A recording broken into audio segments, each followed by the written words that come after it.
કેમ છો તમને બધાને મારા જય અંબે। તો હું આજે બટાકાની ફરારી સૂકી ભાજી બનાવું છું। તો એના માટે કઢાઈ લઈ લીધી છે। હવે આ તેલ એડ કરી દેવાનું। હવે એના માટે મેં કાજુ લીધા છે, દ્રાક્ષ, પછી દાણા સિંગદાણા છે જે અડધા કતરા કરીને લીધા છે, તલ છે, આ લીલા મરચાં અને આદુની પેસ્ટ છે, આ ખડા મસાલા છે, 2 તજનો ટુકડો છે, એક ઇલાયચીનો ટુકડો છે અને 2-3 લવિંગને બાદ્યા છે। હવે 1 ચમચી જીરું એડ કરી દેવાનું। જીરું થાય એટલે આદુ અને આ લીલા મરચાંની પેસ્ટ એડ કરી દઈશું।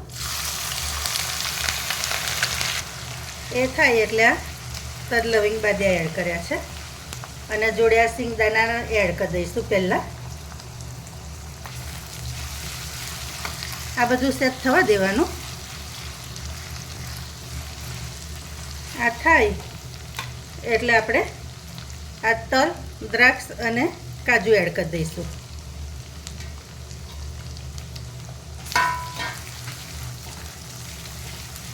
આ રીતે એકવાર ટ્રાય કરજો, ખૂબ સરસ લાગે છે સૂકી ભાજી। તમે લાલ મરચું પણ એડ કરી શકો, ઘણા હળદર એડ કરે છે, હળદર પર તમારે એડ કરવી હોય તો કરાય।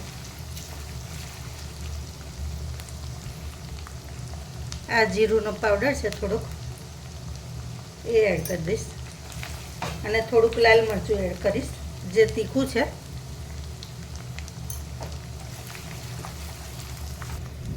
હવે બટાકા છે એ બધા એડ કરી દેવાના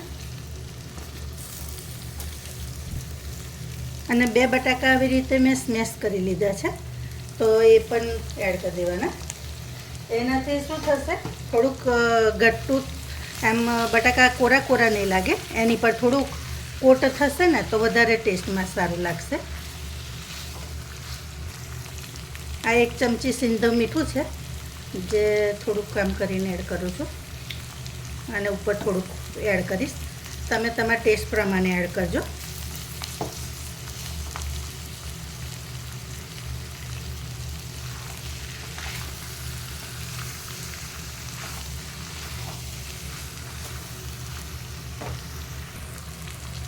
હવે 1 ચમચી ખાંડ એડ કરવાની। આજે હું થોડીક ખાટી મીઠી બનાવું છું એટલે ખાંડ એડ કરી છે અને આ 1 લીંબુનો રસ એડ કરું છું। હવે આપણે એને આવી રીતે ધીરે ધીરે હલાવી લેવાનું।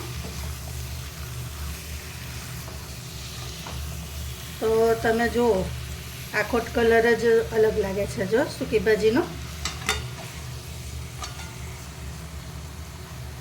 આન પર દાણા હું એડ નહીં કરતી, તો તમે જોઈ શકો છો કે સૂકી ભાજી સરસ લાગે છે, આના ટેસ્ટમાં પણ ખૂબ સરસ લાગે છે। તો તમને મારી રેસીપી કેવી લાગી એ જરૂરથી કહેજો, લાઈક, શેર, સબસ્ક્રાઈબ કરજો અને એકવાર આવી રીતે ચોક્કસથી ટ્રાય કરજો। Thank you.